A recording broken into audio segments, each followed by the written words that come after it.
The Ramban says, is that he's saying, someone that goes to the doctor is only somebody that has no Yirat Shamayim. What does one thing have to do with the other? It says the fact that he has to go to the doctor, that means he's getting punished. Why is he getting punished? Because he made a sin. Why did he make a sin? Because he has no Yirat Shamayim. He has no Yirat Shamayim. That's why he goes to the doctor. So the same concept here. Somebody that makes certain sins, so there's a certain disconnect between him and HaKadosh Baruch Hu. Because there's a certain amount of disconnect between him and HaKadosh Baruch Hu, that means he doesn't have full faith in Hashem. That disconnect doesn't only lead to sin, it also leads to lack of bitachon, also leads to lack of everything else. I'm not going to go into Kabbalah, but I learned this once, is that the Kabbalists explain it this way. There is a spiritual pipes, if you will, that connect our neshama to heaven, that are connected constantly. So just imagine there's like a bunch of pipes or cords or whatever you want to call it that connect your neshama to heaven. Each one of these cords represents a certain amount of space, a certain amount of where you can get shefa, you can get reward from heaven. When a person makes a sin, some sins literally cut off the cords. Now, karet, when a person, let's say for example, wastes seed, or violates Shabbat, or does any, goes to with a married woman that's not his wife, one of these karet, or his wife is nida, what does that do? What does karet do? All of them at once. Meaning that from that moment on, after he cut all of them off, he has to now rebuild. He has to rebuild. He has to do tshuva, rebuild the connections from the beginning. Very difficult. Why is the cutoffs hearsay? Because karet is 36 different things that Hashem Yitbarach says this is the deal breaker. Where this is the weight of the entire Torah on this particular sin. Where in essence, when a person makes such a sin, it's the equivalent as if he doesn't believe in him at all. Because Hashem says, okay, there's certain things that you shouldn't do. There's certain things that are not advisable. But there's certain things that if you do them, you're simply destroying our relationship. What is it like? A guy is married. His wife says, listen, yelling at me, I don't like it. I don't suggest you do it. Cursing at me, terrible. Terrible idea. Probably not going to talk to you for a day or two. Yelling and cursing at the same time, add another couple of days to it. Don't answer my phone calls, even more so.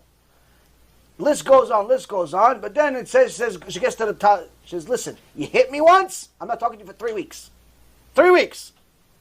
But you cheat on me for a second, I'm divorcing you. The hitting is terrible. The cursing, horrible. Yelling, awful.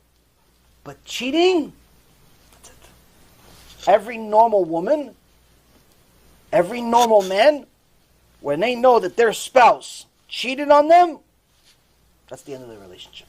Why? Because that means that first and foremost, that person has lost all respect for the other person. Like they have no value for this relationship.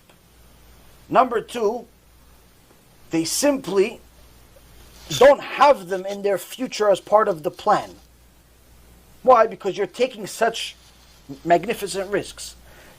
Next point is, your heart is not with me, your heart is somewhere else. Why? If you allow your heart to be with this woman and that woman and this woman and that woman every other day, that means there's something wrong. And the point is that anyone that thinks about it, the people that cheat, I don't mean that just simply somebody had a crazy desire, he got drunk or she got drunk and she did something. And no, I mean somebody that did it where it's like a relationship. They actually pre-planned this and so on. But even somebody that got drunk, it's also a very serious problem. And the reason why is because people that get drunk or do something stupid under the influence, it's not they didn't do it because they were under the influence. They've always wanted to do it before they were under the influence. Just that once they got drunk or high or whatever it is, they in essence allowed themselves to do what they've always wanted to do. So the point being is that there are certain things that simply That's the breaking point. Same thing where somebody that works for a company. Company can say, listen, if you tell us that you're working every day, but in reality you're cheating on the time clock. Every day 15 minutes, every half hour, no good. We're probably going to dock you. You show up late, we're probably going to take this. You incomplete your work, no good. But you steal from the company, finished.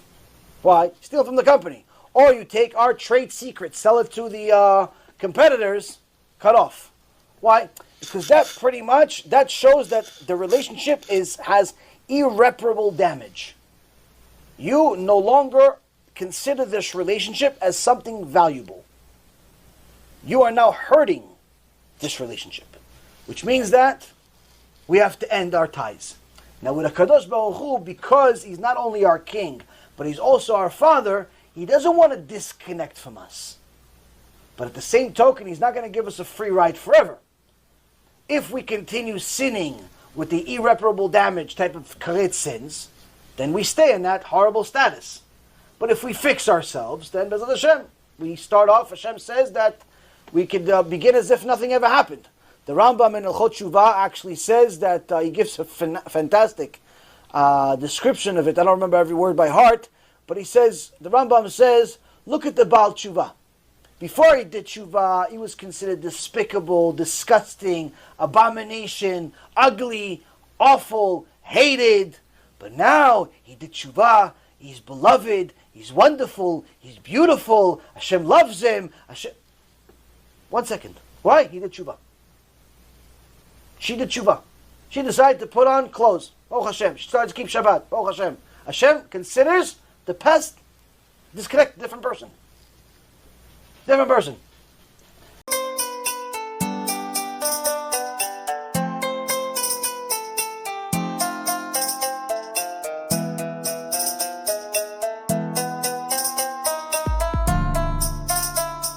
Let me know what you think, and make sure to share it, because other people need to learn too.